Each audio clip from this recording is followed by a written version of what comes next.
بسم الله الرحمن الرحیم. الحمد لله و الصلاة و السلام علی رسول الله. خدمت تمام بینندگان عزیز، السلام علیکم و رحمت الله و برکاته. در سومین درس از درس‌های شناخت سیاست اسلامی و این سلسله برنامه باز هم بحث منابع و مصادر سیاست اسلامی را داریم. در جلسه گذشته بخش اول این مبحث را خواندیم که منابع و مصادر سیاست اسلامی به دو دسته تقسیم می‌شود. یکی منابع و مصادری که عمومی هستند، مثل کتب تفسیر، کتب حدیث، کتب عقیده، کتب فقه، کتب تاریخ، کتب ادب و کتاب‌های مختلف دیگر.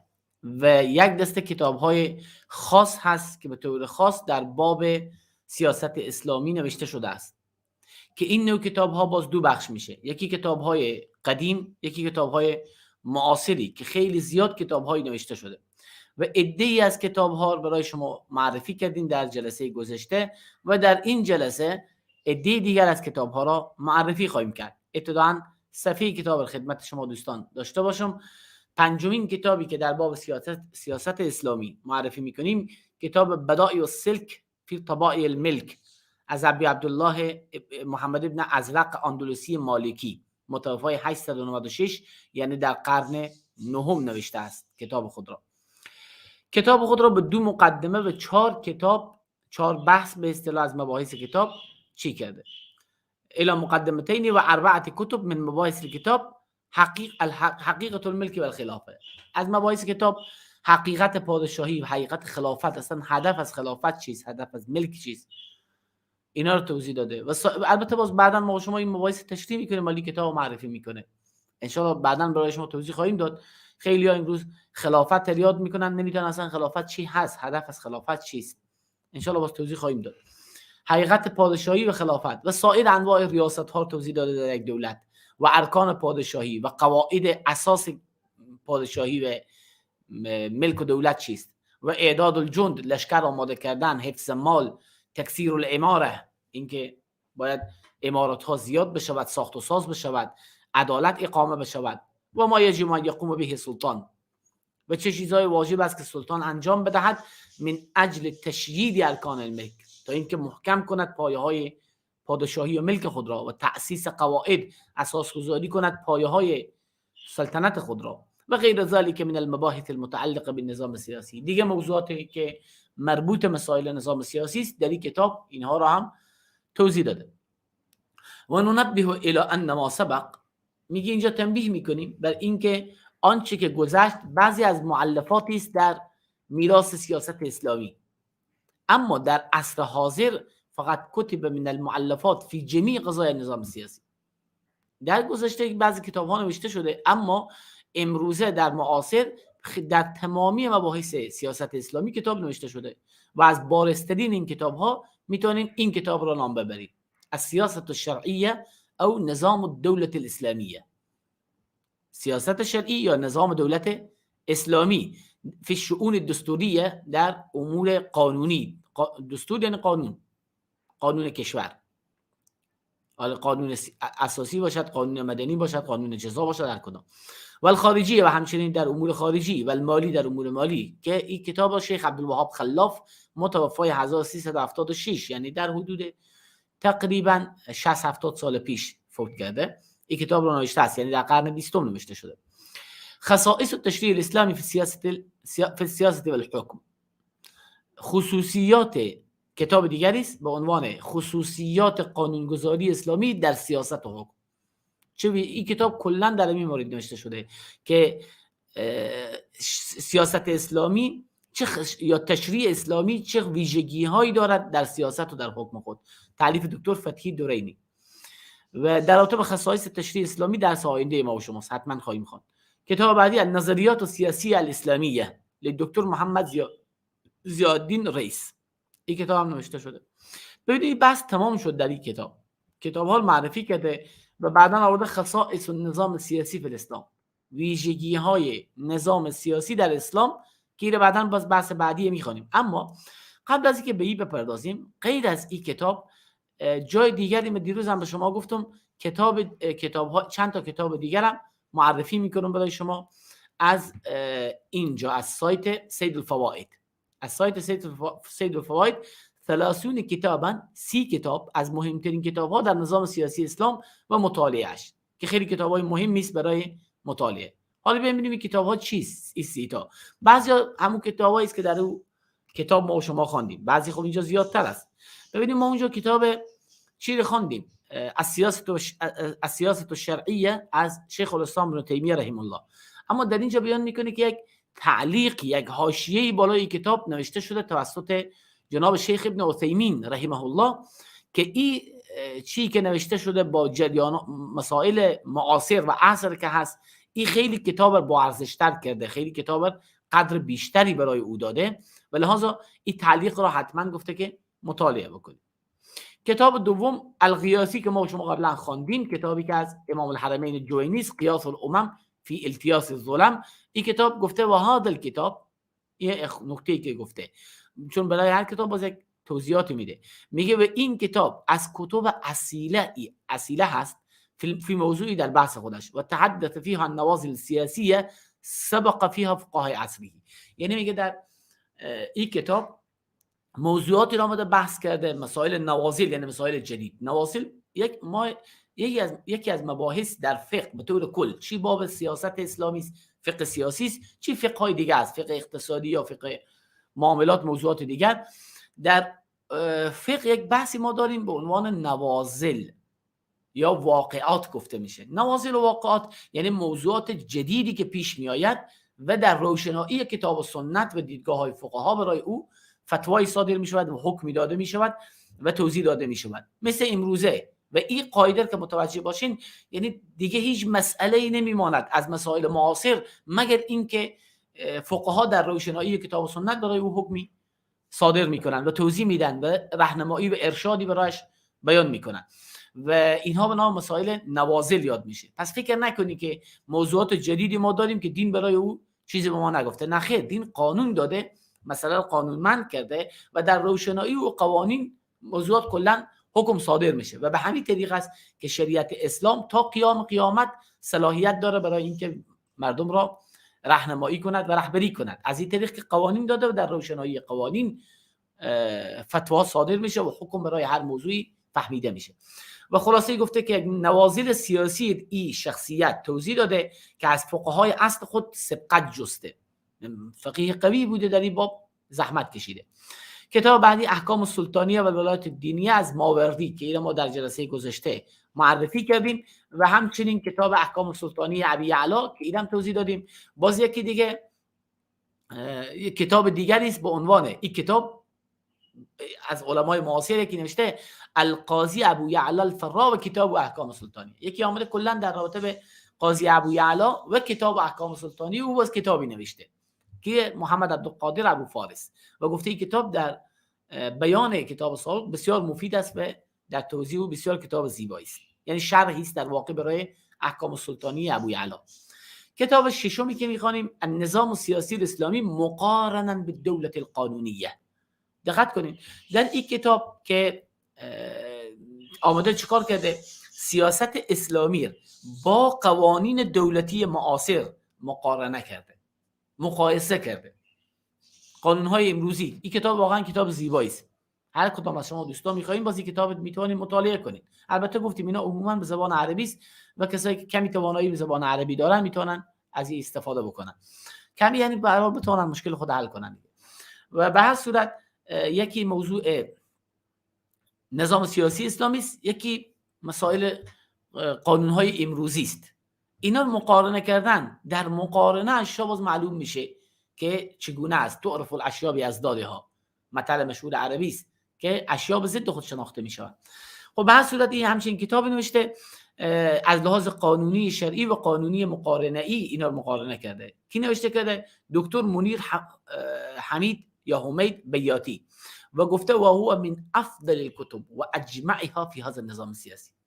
این از جامع ترین و بهترین کتاب ها در نظام سیاسی است. این کتاب خیلی کتاب جالبی است. النظام السیاسی الاسلامی مقارنه به دولت القانونیه از منیر حمید بیاتی. ولا یغنی عنه غیره.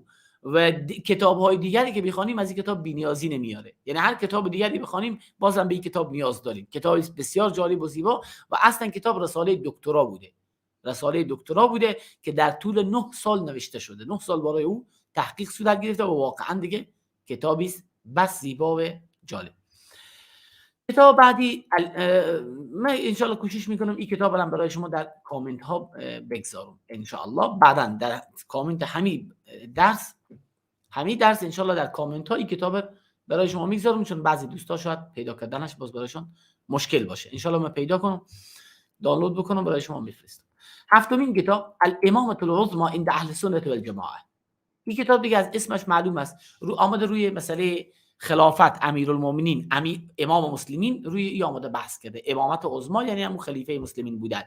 در نزد اهل سنت جماعت نوشته دکتر عبدالله بن عمر دمیجی و این کتاب من اوفى ما کتب فی موضوعی، در همین بحث خود کامل ترین کتاب است. کل مباحث سیاسی نیورده، در همین بحث امیر مؤمنین و خلیفه مسلمین و شرایط و ضوابط چگونه تعیین می شود و موضوعات دیگر.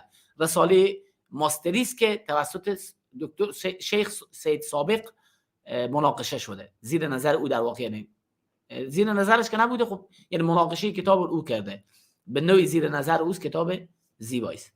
هشتم دراستون فی منهاج الاسلام السیاسی. این هم کتاب است، یک تحقیقی در روش اسلام سیاسی. البته این کلمه اسلام سیاسی خیلی جالب نیست، از این کلمه سیاست اسلامی بهتر است. اما تعبیری که گفتم مفتی تقی عثمانی گفته. نوشته شیخ سعدی ابوجیب و این کتاب گفته خصوصیت و ویژگیش چیست. خیلی ترکیز کرده بر چند چیز. یکی بر خصوصیات و ویژگی های نظام سیاسی اسلام، دیگه به قوانین سیاست اسلامی بما فیه الحریه، به همراه او بحث آزادی بیان و این موضوعات مفصل توضیح داده، به همراهی که موضوع تأصیل کرده. تأصیل یعنی اصول گذاری کرده برای او، استدلال کرده برای او و قرائت نقدی برای آراء معاصر کرده، جریان های معاصر، نظریات معاصر آورده، نقد کرده، بررسی کرده و تحقیق انجام داده روی اینها. کتابی بسیار زیبا. کتاب بعدی مصنفة النظم الاسلامیه، کتاب نهم. کتابی نوشته شده در قوانین و نظام‌های اسلامی. چه قوانین دستوریه، چه قانون گفتیم اساسی، مدنی، چی به اصطلاح جزایی و امثال اونها، و دولیه، قانون دولتی و اداری و اقتصادی و اجتماعی. در تمامی مباحث قوانینی که هست اینا بررسی کرده. نوشته دکتر مصطفی کمال وصفی رحمه الله. کتاب دهم النظام السیاسی فی الاسلام، النظریه السیاسیه و نظام الحکم. کتاب است از دکتر عبدالعزیز عزت الخیاط رحمه الله. کتاب 11 از فتحی دورینی که قبلا هم خواندیم، خصائص التشریع الاسلامی که در این کتاب خواندیم. 12 اهلیت الولایات السلطانیه فی الفقه الاسلامی. اهلیت و صلاحیت ولایت سلطانی، چه کسایی صلاحیت دارن که با آنها وظیفه سپرده بشود در دولت اسلامی. کلا این کتاب در همین مورد نوشته شده، به معرفی اشخاص، صلاحیت توضیح داده و این موضوعات شرح و بحث داده. دکتر عبدالله بن عبدالمحسن الطریقی بحث فقهی مقارنه کرده، مقارنه دیدگاه ها و مذاهب کرده. 13 اهل الحل و العقد. یکی از موضوعات خیلی مهم که در سیاست اسلامی بحث میشه اینه که امیر مسلمین یا رئیس دولت اسلامی به این شکل رأیگیری که امروزه مشهور هست، که اصلی از غربی هاست و اونها به این شکل درست کردن که هر فرد بی سواد و سواددار و به اصطلاح کوچک و بزرگ و معتاد و فاسق و عادل و صالح هر کس باشه، هر کس رأی و یک رأی است. یک نفر 50 سال درس خوانده باشه و 500 تا کتاب هم نوشته کرده باشه، با یک معتاد بی سوادی رأیش مساوی است. هم یک رأی داره، هم یک رأی. این رأی میده فلانی بشه، او هم رأی میده فلانی بشه. و اگر 51 معتاد باشن و 50 دانشمند، 51 معتاد رأیشان بیشتر ترجیح داره، طبق قانون رأیگیری های غربی که متاسفانه امروز در کشورهای اسلامی هم میره به زور جای دادن. انتخابات در اسلام هست بدون شک و ما میبینیم که عثمان بن عفان رضی الله عنه به همین طریق انتخابات بوده، چند نفر کاندید بوده، روی بحث کردن و حتی کل، یعنی اساس مشورت است و اساس مشوره ابوبکر صدیق تعیین شد، گفتگو شد، عمر بن خطاب بر اساس گفتگو معرفی شد و عثمان بن عفان بر اساس رأیگیری که صورت گرفت انتخاب شد و همچنین. پس اصل انتخابات اینجایی وجود داره، بعدا این مباحث بیشتر توضیح خواهیم داد. اما این انتخابات چه کسایی انتخاب کنند؟ نه هر لاابالی، نه هر کسی. نه هر فاسقی که برای او 1000 افغانی برای او بدن بگن به فلانی رأی بده بگه چشم، 1,500 بدن بگه چشم به او یکی رأی میده. این رأیگیری اصلا نمیتونه که مشکل امت اسلامی حل کنه، مثل که تا به حال نکرد، بلکه بدتر هم کرد، غیر از اینکه فساد درست کنه. بلکه یک عده خاص از این کشور تعیین میشوند، افرادی دانا، فهمیده، فرهیختگان یک کشور، همون کسایی که چی مسائل دینی چی مسائل دنیوی آشنایی دارند، یعنی برایشان اهمیت دارد. لازم نیست که متخصص در علوم دینی باشند، مهمی است که افرادی هستند دیندار، متقی، پرهیزگار و با فهم و درک، هم به امور دنیا هم به امور دین آشنایی دارند. همچنین افرادی با دیانت و فهمیده عده‌ای تعیین میشن، 200 نفر، 300 نفر، 500 نفر، 1000 نفر، نسبت به تعداد کشور. اینها به نام اهل حل و عقد یاد میشوند و این اهل حل و عقد اینها تعیین میکنن که چه کسی امیر مسلمین باشد و اینها افرادی صالح و متقی باید باشن که کسی که انتخاب میکنن نااهل نباشه. اما اینجا سوال پیش میاد که اینها چگونه تعیین میشود و چیکار؟ این کتاب در همین مورد نوشته شده. اهل حل و عقد صفاتشون چیست، وظایفشون چیست، نوشته دکتر عبدالله بن ابراهیم الطریقی و هو بحث فقهی المقارن، این هم بحث مقارنه مذاهب و اقوال فقها و اینهاست. 14 بازم در این بحث است، دور اهل حل و عقد فی النموذج الاسلامی لنظام الحکم، نقش اهل حل و عقد در نمونه اسلامی نظام حکم چیست؟ دکتر فوزی خلیل نوشته کرده، رساله ماستری بوده. 15 النظریه السیاسی الاسلامی فی حقوق الانسان الشرعیه، یکی از موضوعات مهمی که در سیاست اسلامی بحث میشه بحث حقوق است، حق هر کس که هر کس به حق خود برسد، حقوق چگونه بررسی بشه. این کتاب همین بحث را بوده مطرح کرده، نظریه سیاسی اسلامی در مورد حقوق شرعی انسان، دراسه مقارنه اقوال اهل علم را کرده که این عده‌ای از اهل علم نوشتند، دکتر محمد احمد مفتی و دکتر سامی صالح الوکیل این نوشته کرده. کتاب بعدی مفهوم الطاعه والعصیان از شیخنا دکتر عبدالله بن ابراهیم الطریقی، بازم و این کتاب صغیر الحج دقیق العلم، کوتاه هست اما بسیار مفید هست، بحث فقه مقارنه ای کرده، طاعت امیر یعنی چی، عصیان امیر یعنی چی، چه چیزی عصیان میتونیم حساب کنیم، چه چیزی طاعت امیر حساب میشه، کجا یک نفر میتونه بگیم این خروج کرده علیه ما. طاعت اولی الامر، طاعت اولی الامر یعنی چی؟ این کتاب بازم از عالم قبلی شیخ عبدالله بن ابراهیم است. کتاب بعدی 18 الاستفتاء الشعبی بین الانظمه الوضعیه. ما خیلی مسائل امروز داریم که از اینا سوء استفاده شده. امروز میبینی که یک نفر به یک حاکم میگه این کار اشتباهه یا چنین است، میگن خروج کرده، بزنین گردنش رو بزنین، بگید بکشید. برادر، هر کس صدای خود رو بالا کنه این خروج حساب نمیشه. خروج وقتی است که مسلحانه میایه، عملیه مسلحانه انجام میده. البته او هم باز راهی داره، برخورد با او چگونه است باز بحثی داره از خود. الاستفتاء الشعبی بین الانظمه الوضعیه و شریعت الاسلامیه، استفتاء ملی یعنی از ملت و از مردم بین نظام‌های وضعی و شریعت اسلامی. میخواد توضیح بده که یعنی نظریه ملت و مردم را گرفتن، در قانون اسلام چه جایگاهی دارد، در قوانین وضعی چه جایگاهی دارد و اینها رو میخواد مقارنه کنه. کتاب بسیار جالب و زیبا. 19 کتاب کلا در رابطه به انتخابات است، الانتخابات فی الفقه الاسلامی. آمده بحث رساله ماستری از فهد بن صالح عجیزان، بحث خیلی جالبی آمده توضیح داده، بسیار مسئله مهمی است. و بعدا میگم در ابتدا گفته ولا تخفى اهمیته فی بیان فقه ادات من ادوات الاختیار السیاسی شرعی. گفته پوشیده نیست که یک بحث بسیار مهمی توضیح داده که چگونه در اختیار در سیاست اسلامی اختیار یک امیر صورت میگیرد. اگه چیزی که عوام میگه این جزء دموکراسی میدونن، اما این در فقه اسلامی سابقه دار است. اینم بگیم که بسیاری از مسائلی که غرب گرفته اون رو به نوعی از اسلام گرفته، چون اسلام مقدمه بر ایناست در تمام این مباحث. البته اینها او رو آمدن آلوده کردن، این رو بردن به شکل بدی، اون رو به حساب بلا حدود کردن، بدون محدودیت کردن، لجام گسیخته کردن و مردم بیچاره هم فریب خوردن. وگرنه اصل او در نزد مسلمان ها به شکل درست و منظمش بوده. 20 التعددیه الحزبیه فی ظل الدوله الاسلامیه.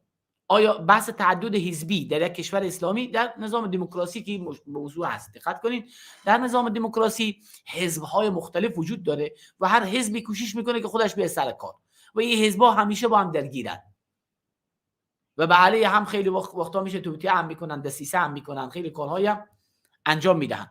اما در سایه حکومت اسلامی بحث تعدد حزبی جایی دارد ندارد؟ اگر باشد محدودیت هایی دارد، شرایطی دارد ندارد؟ این رساله ماستری است که در همین مورد نوشته شده، تعددیت حزبی در ظل دولت اسلامی. ببینید موضوعات سیاسی خیلی زیاد است. ما کتابی هم کار میخوانیم، در این کتاب خب چیز طبیعی است که تمام موضوعات و جزئیات خیلی مشکلی که اینجا بررسی بشه، یک علم بسیار بزرگ است.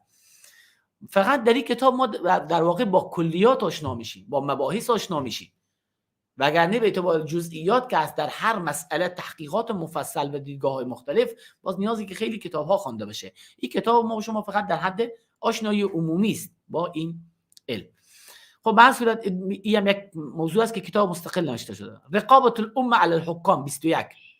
ببینید یکی از موضوعاتی که در قانون دموکراسی هم دارن که مردم در واقع متوجه حکام هستند که حکام چه کار میکنن. البته مردم از چی طریق؟ مردم از طریق پارلمان، مستقیم نه. مردم از طریق پارلمان، و پارلمان چه کار میکنه؟ حاکم از زیر نظر دارن. البته مردم باز گاهی خود تظاهرات میکنند و سر و صداهایی بالا میکنن، یعنی حاکم از زیر نظر دارن که تکان نخوره. و خیلی اوقات هم میشه که این تظاهرات ها و این تحریک ها میبینی از طریق حزب های مختلف میشه.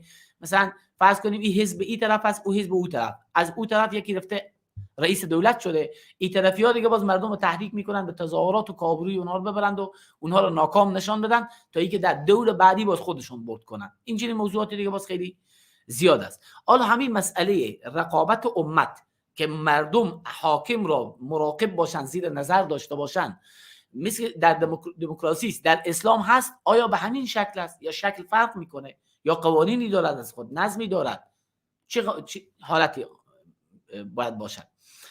دراست مقارنه است بین شریعت و نظم حکم وضعی. این هم مقارنه کرده بین قوانین شرعی و قوانین وضعی امروزی. و چیه کلا رساله دکترا بوده. ولا تخفى اهمیت و ضبط از الموضوع فی هذا العصر. این موضوع دیگه ضبطش، به دقت کنید، میگه پوشیده نیست که اهمیت ضبط این موضوع که کنترل بشه، این ضبط باید بشه، نباید بلا حدود باشه، ولی هم قانونمند باشه، به شکل درست و منظم او باشه. کاملا این کار درسته، یعنی اصل مطلب درست است. ما می‌بینیم که در مقابل عمر بن خطاب رضی الله عنه هم استاد میشوند، در مقابل ابوبکر صدیق بعضی دیدگاه‌های او را رد میکنن، نقد میکنن. به لحاظ میشه در مقابل امیر صحبت کرد، مراقبت کرد و امر به معروف کرد، حاکم را نصیحت کرد. در طول تاریخ اسلامی کار بوده، علما نامه می نوشتن به حکام، نصیحت میکردن، مثل که ما دیروز نامه امام مالک با هارون الرشید خواندیم، در اون نامه ببینید یک عالم رو نصیحت کرده. اما بحثی است که این باید یک نوع نظم و حدودی داشته باشد، لجام گسیخته نباشد که باز به بی‌نظمی کشیده بشه. 22مین کتاب السیاسة الشرعیه حالت غیاب حکم اسلامی عن دیار المسلمین. این موضوع آمده باز کتاب نوشته در یک بحث خاص. در کشورهای غیر اسلامی که حاکم مسلمان نیست، سیاست شرعی اونجا چگونه است؟ موضوعات سیاسی و به دولت که بعد میگرده، موضوعات مردم که دارن در بحث قانونی و نظام، در اونجا چگونه است این موضوعات؟ این بحث را آمده توضیح داده و گفته این موضوع بسیار موضوعی است مهم و اساسی، در خصوصا در عصر ما که مردم نیاز دارن. 23مین کتاب فی النظریه السیاسیه من منظور اسلامی، نظریه اسلامی از دیدگاه اسلامی، منهجیت التجدید سیاسی و خبرت الواقع العربی المعاصر. در این کتاب آمده که باید چی کنیم؟ تجدید سیاسی کنیم، بعضی موضوعات را بیایم تجدید کنیم، تازه کنیم. این تازه کردن به این معنا نیست که ثوابت دینی رو از بین ببریم. خیلی ها متاسفانه خیال میکنن تجدید به معنای اینکه ما ثوابت دینی رو بیایم از بین ببریم، خلاص هر حرامی مرتکب بشیم. نه خیر، تجدید به این معناست که قوانین دینی و شرعی هم از هر جای خودش هست، اما با شرایط مکانی و زمانی میایم خیلی مسائل تحقیق میکنیم، تطبیق میدیم و در مورد اونها فقه اسلامی رو مطابق میگردانیم. و خبرت الواقع العربی المعاصر، و اینکه تجربه و خبره پیدا بکنیم در واقع عربی معاصر نسبت به کشورهای عربی که فعلا هست. دکتر سیف الدین عبدالفتاح اسماعیل رساله دکترا کتاب نوشته، کتاب بسیار زیباست. اکثر اینا رساله‌های دکتراست. رساله‌های دکترا خیلی تحقیق میشه، رساله‌های ماستری بسیار تحقیق میشه. به حساب افغانستان حساب نکنین که رساله پول میدن میخرن. اینا کس واقعا تحقیق میکنن، چند سال زحمت میکشن، مینویسن. دیگه در مصادر تراث سیاسی اسلامی کتابی نوشته، این کتاب فقط در مصادر سیاست اسلامی است، کتابای سیاست اسلامی رو معرفی میکنه. کتاب بسیار جالب و زیبا. 25مین کتاب، زن و حقوق سیاسی در اسلام. یکی از موضوعات مهم در باب سیاست موضوع خانم ها هست و این کتاب کلا در همین باب نوشته شده. بحث بسیار مهم مجید محمود ابوجهل، دکتر مجید محمود ابوجهل نوشته کرده. 26مین کتاب احکام اهل ذمه از جناب ابن قیم رحمه الله، یعنی کافرهایی که در کشور اسلامی زندگی میکنن چه احکامی دارن، چه حقوقی دارن، چه مسئولیت‌های دولت در قبالشان دارد، چه کارهای اونا باید داشته باشن. کتابی خیلی زیباست که ابن قیم رحمه الله در قرن 8 و 9 نوشته. کتاب 27م اهل الذمه والولایت العامه فی الفقه الاسلامی. اهل ذمه یعنی کافرهایی که در کشورهای اسلامی هستند. ما در افغانستان داریم، در مصر داریم، در سوریه داریم، در هر کدام اینها هستن افرادی که یهودی ان، نصرانی ان، مثلا یهودی ها خیلی کمن، نصرانی ان یا دیگه دینی دارن، در اونجا زندگی میکنن. حالا چه احکامی برایشان هست اینجا این کتاب باز معاصر توضیح داده و بعدا هم گفته و هو من اجود ما وقفت علیه فی موضوعی. در بحثش از بهترین کتابایی است در این باب که میگه من وقوف حاصل کردم. کتابی خیلی زیبا. البته اهل الذمه و الولایت العامه فی الفقه الاسلامی این معاصر هست و کتاب ابن قیم رحمه الله از کتاب قدیمی است. 28مین کتاب الحق و مدى سلطان الدوله فی تقییده. بحث حق بیشتر هم یک کتاب دیگر در این مورد بود.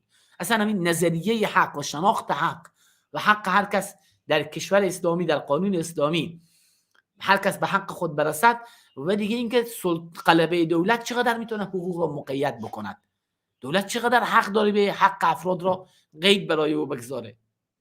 و این کتابی بسیار زیبا، بسیار ضرور. و این کتاب ها را کسایی که در کارهای سیاسی مصروف هستند، پادشاه ها و سلاطین و حکامی که هستند، امیرالمومنین هایی که هستند، اینا باید چیکار کنن؟ خیلی مطالعه داشته باشن، این کتابا رو زیر نظر داشته باشن، شب و روز بخونن، ببینن که واقعا باید چیکار بکنن، چه کاری درست است، چه کاری غلط است، نهایت درجه غلبه دولت در مقید کردن حق چقدر است. کتابی بسیار زیبا که فتحی درینی نوشته کرده است. و بعداً گفته که مؤلف نویسنده این کتاب من اعلام الفقه و اصولی و فلسفتی، از بزرگترین علمای فقه و اصول فقه و فلسفه فقه در زمان معاصر ماست. 29مین کتاب معجم المصطلحات سیاسی فی تراث الفقها، اصطلاحات فقهی سیاسی که در کتب فقها هست. یعنی فقها یک اصطلاحات سیاسی رو استفاده میکنن. البته اینجا یک نکته بسیار مهم است. در زمان معاصر ما اصطلاحات سیاسی طبق زمان فرق میکنه. در زمان معاصر بعضی اصطلاحات به یک معنای خاصی استفاده میشه. در زمان گذشته یک اصطلاحی مثلا می آوردن به یک معنای خاصی بوده. حالا بعضی اوقات سوء استفاده صورت میگیره. یک نفر میایه همون اصطلاحی کتب فقها رو میاره اما طبق ترجمه اونها نه، طبق منظور اونها نه، طبق منظور زمان معاصر. و این اشتباهی غلط است. به این خاطر این کتاب آمده فقط اصطلاحات سیاسی معرفی کرده که منظور فقها از این اصطلاح چی بوده، این چی بوده، این چی بوده و در زمان ما اصطلاحات چگونه است. و نباید مصطلحات قدیم را به عرف جدید بیایم چیکار کنیم؟ ترجمه کنیم، که متاسفانه میگه خیلی شایع هست. 30مین کتاب و آخرین کتاب الاحکام الشرعیه للنوازل السیاسیه، احکام شرعی برای نوازل سیاسی، یعنی بعضی موضوعات سیاسی پیش می شود که در گذشته فقها در مورد او بحث نکردن، اصلا حکمی برای او صادر نشده، مسئله کاملا جدید است. در این صورت در روشنایی کتاب و سنت و قوانین عمومی که گرفته شده از کتاب و سنت است و روشنایی اقوال فقها و علمای گذشته برای این چی میشه و مصلحت جامعه و ضرورت‌های جامعه چیکار میشه؟ برای او حکمی صادر میشه از طریق علمای مجتهدین معاصر که این جمعی باشه خیلی عالی میشه، که کار جمعی باشه، کار فردی خیلی نباشه. و خلاصه یکی از بهترین کتاب‌هایی است که در این باب نوشته شده. خب این 30 تا کتاب و بعداً گفته هذا ما رأیته من وجهة نظری، گفته اینو از نظر من خیلی مناسب بوده برای طلبه علم. توجه کنید امروز او یکی که خود ملا میدانه و خیلی کلان میدانه، شیخ التفسیر و الحدیث و الفلان و الفلان میدانه، شاید 2 تا کتاب هم در سیاست اسلامی نخونده. این 30 تا کتاب آورده میگه برای طلبه علمی رو مناسب میدانم. بدون اینکه ما و شما در کجای کاریم که اینقدر غرور ما رو گرفته خیال میکنیم ما خیلی عالمیم. برای طلبه علمی 30 تا کتاب مناسبه که اینا رو بخونه، وگرنه غیر از اینا کتابای دیگه خیلی زیاد است و در اونها خیلی زیاد است نفع است برای متخصصین. غیر ان من تلک الکتب المئین، صدها کتاب دیگه هست، بعضی باز بحث‌های متفاوته، بعضی بالای بعضی پایین، سطحی و چیه. به هر حال گفته اینا کتابای خیلی زیبایی، اینا رو به شما جمع کردم اینجا معرفی کردم که استفاده بکنید. خب این کتابا رو برای شما دوستا چی کردم، معرفی کردم، حالا توضیح دادم و فقط اون یک کتاب ماند که ان شاء الله اون کتاب حتما برای شما بعد از برنامه رو دانلود میکنم، ان شاء الله میفرستم ان شاء الله و الله توفیق بده. و در جلسه آینده درس ما و شما ویژگی های سیاست اسلامی است. سیاست اسلامی چه خصوصیاتی دارد، چه ویژگی هایی دارد و که او رو بیشتر بشناسیم. تفاوت او با تفاوت نظام های دیگر غیر اسلامی چیست در باب سیاست اسلامی. ان شاء الله در جلسه آینده این بحث رو خواهیم خواند. سبحانك اللهم و بحمدک، اشهد ان لا اله الا انت، استغفرك و اتوب الیک.